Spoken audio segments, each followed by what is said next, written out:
যুৱ কবি সাহিত্যিক তথা সাংবাদিক ৰঞ্জিত পাটগিৰিৰ নতুন গ্ৰন্থ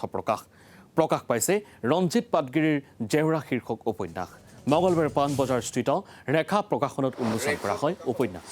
উপন্যাসখন উন্মোচন কৰে চাৰিগৰাকী বিশিষ্ট ব্যক্তিয়ে ক্ৰমে বিশিষ্ট ৰহস্য সাহিত্যিক ৰঞ্জু হাজৰিকা অসমীয়া প্ৰতিদিন কাকতৰ কাৰ্যবাহী সম্পাদক ধৈৰ্য হাজৰিকা জ্যেষ্ঠ সাংবাদিক সঞ্জীৱ কুমাৰ ফুকন ৰেখা প্ৰকাশনৰ স্বত্বাধিকাৰী দেৱেন কলিতাই যুৱ কবি তথা সাহিত্যিকগৰাকীৰ জেওৰা ষষ্ঠখন প্ৰকাশিত গ্ৰন্থ ইয়াৰ পূৰ্বে 4খন কবিতা পুথি আৰু এখন উপন্যাসেৰে অসমীয়া সাহিত্যৰ ভঁৰাল চহকী কৰিছে ৰঞ্জিত পাটগিৰিয়ে আজি উন্মোচিত ষষ্ঠ গ্ৰন্থখনে সামাজিক মাধ্যমত ইতিমধ্যে বিপুল সমাদৃত হৈছে গ্ৰন্থখন পাণবজাৰস্থিত ৰেখা প্ৰকাশনত উপলব্ধ তাৰ উপৰি অসমৰ বিভিন্ন প্ৰান্তৰ গ্ৰন্থ বিপণী তথা গ্ৰন্থমেলাত উপলব্ধ হ'ব গ্ৰন্থখন পাঠক সমাজে আদৰি ল'ব বুলি আশাবাদী ৰঞ্জিত পাটগিৰি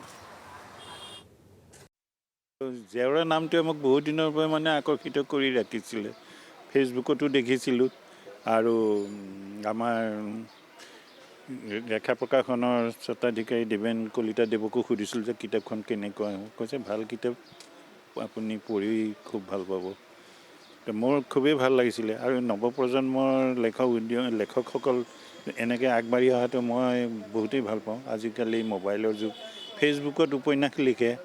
কবিতা লিখে গল্প লিখে মই সেইটো বৰ ভৱিষ্যতৰ আমাৰ ভাষাটোক বা সাহিত্যক যে চহকী কৰিব মই সেইটো নাভাবোঁ কেতিয়াও কিতাপৰ কথাটোৱে বেলেগ তাৰ আমেজটোৱে সুকীয়া আৰু মই পাটগিৰিক কওঁ আৰু অনুৰোধ বুলি নকওঁ যে দাবী আৰু তেওঁৰ কলম যাতে থমকি নৰয় নতুন ভাল আৰু এনেকুৱা গ্ৰাম্য শব্দৰ উপন্যাস সৃষ্টি কৰক বহুত ভাল লাগিব মোৰ এগৰাকী সতীৰ্থই আমাৰ এগৰাকী সতীৰ্থই যেতিয়া এখন উপন্যাস লিখিব আৰু সেই উপন্যাসখন যেতিয়া আকৰ্ষণীয় হ'ব সেইটো আমাৰ কাৰণে স্বাভাৱিকতে এটা আশাৰ কথা এটা আৰু কবিৰ এগৰাকীৰ যিটো ভাষা হয় তেখেতৰ কোৱাৰ যিটো কথন যিটো শৈলী সেই শৈলীৰে যেতিয়া তেওঁ এখন উপন্যাস লিখিব স্বাভাৱিকতেই তাৰ ভাষাৰ সাৱলীলতাটো বেছি ভাল হ'ব তাৰ ভাষাৰ গভীৰতা থাকিব সেই গতিকেই উপন্যাসখন পাঠকসকলে মই খুব ভালদৰে আদৰি ল'ব বুলি আশা কৰিছোঁ জেওৰা মোৰ দ্বিতীয় উপন্যাস আৰু আগতে লিখিলোঁ 4খন কবিতা পুথি এখন উপন্যাস আগতে লিখা হৈছে জেওৰা দ্বিতীয় উপন্যাস ৰেখা প্ৰকাশনে প্ৰকাশ কৰি উলিয়াইছে আৰু জেওৰাত আছে ঘাত প্ৰতিঘাত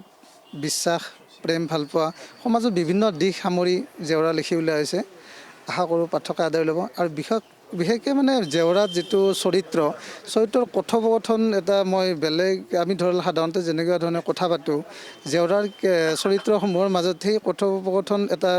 বেলেগ ধৰণে মই উপস্থাপন কৰিব বিচাৰিছোঁ আৰু সেইটোৱে ভাবোঁ যে পাঠক সমাজক এটা বেলেগ আমোদ দিব